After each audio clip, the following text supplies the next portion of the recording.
Sheffield Wednesday v Manchester United, December 1974.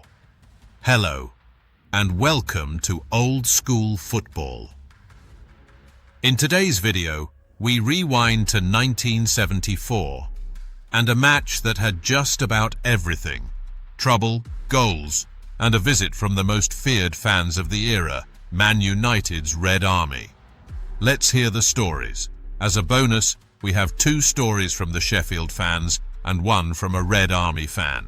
Sheffield Wednesday fan Richard told us, "It was December, I think, and Man United were relegated the season before into the old second division, now the Championship.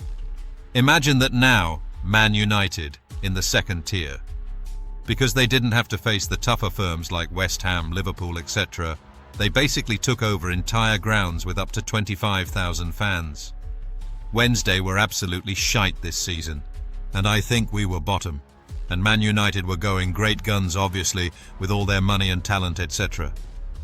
Anyway, it was with much trepidation that I decided to go to the match, but the fear of missing all the excitement was too great, so I went along. Came into Pond Street bus station on the 78 Doncaster bus that morning, full of Wednesday fans from Donny and Rotherham, who soon realised we were vastly outnumbered by loads of Mancs streaming out of the train station. Trouble started virtually straight away, with Wednesday lads getting cracked and chased. Used to get the football specials from town up to the ground, but these were suspended as the trouble got worse as the day wore on. We walked from town to Hillsborough, trying to avoid getting a hiding. Even though we were only 17, it never crossed our minds to not go to the game. When we got into Hillsborough Park, there was a large mob of Wednesday fans who decided to attack the Mancs, who were walking to the ground. After a major battle with no quarter given, the police finally split the 2 sides up, and we were rounded up and marched under escort to the ground. And despite telling the police we were lip-season ticket holders, we were herded into the Leppings Lane terrace, quite a few of us in there just below the triangle. Looked across to the Kop, and to everyone's surprise, full of Man United, and this was about 2 p.m, so we didn't know whether they had taken the Kop early on or recently. In the bottom right-hand corner, there were about 300 Wednesday fans making a Custer's last stand, with fighting going on all around them for the entirety of the match. In our end, it was also mainly Man United in there, but we didn't have any more bother during the game but watched all the trouble on the Kop. Also saw Wednesday fans attacking Mancs in the north stand, one of whom looked unconscious on the running track around the pitch. It was probably the longest sustained violence I have ever seen at a match, certainly something I will never forget. The 300 Wednesday fans at the bottom of the Kop put up an admirable fight against the hordes from Manchester. At one point they pushed the Mancs back, and as daft as it sounds, I thought they were going to retake the Kop. Realistically, 300 against 15,000 was never going to work. It was more like Rorke's Drift.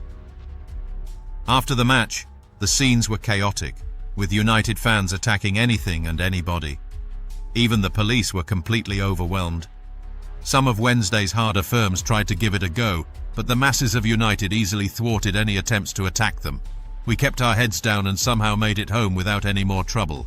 Owls fan Dave told us, "I was in that mob of Wednesday on the Kop that day. I was one of the lads at the time, although vastly outnumbered, believe me. Some of the Man United fans needed protection that day. I was with quite a few reprobates from Mexborough and Conisborough area who went straight in, working our way up the Kop, showing them our best Doc Martens. They were crapping themselves. It's only when the police tried putting themselves between us and trying to get us off the Kop that they got brave and came running down, thousands of them. This went on until early in the second half when the police finally got hold of me and dragged me out. Didn't see much of the match as it was like Rorke's Drift in there. Man U were in town the night before and got run out after we came out of the Crazy Daisy. We ran them again at the park before the match, but were outnumbered on the Kop. After the game, we tried to ambush smaller United groups, but there were so many of them and so many coppers. It was a waste of time, although we did run a few United down by Hillsborough Park. Only small wins, really. But as I say, No one could have coped with United this season, although I am told they didn't take any to Millwall the same season, which is incredible to me. Totally mental weekend. Man United fan Eric told us. I remember it well. United were in the old Division 2, and we had caused havoc that season. It started off badly at Orient, where the official attendance was 17,000. I was there, more like 30,000, all United. It was bedlam. Pitch invasions, fighting the police, madness, and the first game of the new season. A few weeks later in Cardiff was extreme. Fighting all day and a complete takeover of their Grange End didn't impress the Welsh boys at all. Norwich was another. Then Blackpool and Hull. All of these clubs probably had their best ever attendance. It really was carnage. Then Sheffield at Hillsborough. I arrived by football special about 12:30 p.m. and there were already 10,000 United fans on the streets of Sheffield. I remember hearing the coppers saying, "There's no way all of these are going to fit in the Leppings Lane end, so we'll have to give them the Kop," which was the home end apparently.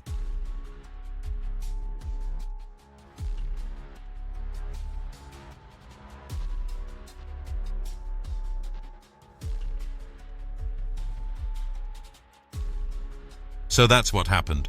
They opened the turnstiles early for all us United to go onto their Kop end. By 2 p.m. the Kop was full of United, perhaps 15,000. I don't know. It's hard to gauge these things. I remember some Wednesday fans coming in the bottom left-hand corner as you look at the pitch, and so it all kicked off with United surging down the terrace to confront them. I had to respect their bravery. I don't think I would have had the bottle to take on 15,000 pissed United fans with only 300 of us. It all got out of control, and the fighting spilled onto the pitch. This is when the white police horse came onto the pitch to try and quell the trouble. I think there were some crush injuries, and fans trying to escape injury and all that. The match was amazing with a 4-each scoreline, which helped because I dread to think what might have happened if we had lost. After the match, more bedlam as some United fans went on the rampage, smashing up cars and shop windows and attacking the police. I don't think I got back onto the train until 9 p.m, just watching the shenanigans going on all around Sheffield town centre. It was truly madness. We thank Richard, Dave and Eric for their recollections. It's clear that United took or were given the Kop for safety reasons. I suppose we'll never know for sure, but the safety issue seems more logical. The bravery of those Sheffield 300 likens them to the film 300 Spartans. That's the image I have of them trying to force 15,000 United out of their end. So fair play to those lads. Respect. Don't forget to like, share and subscribe as it really helps our channel grow.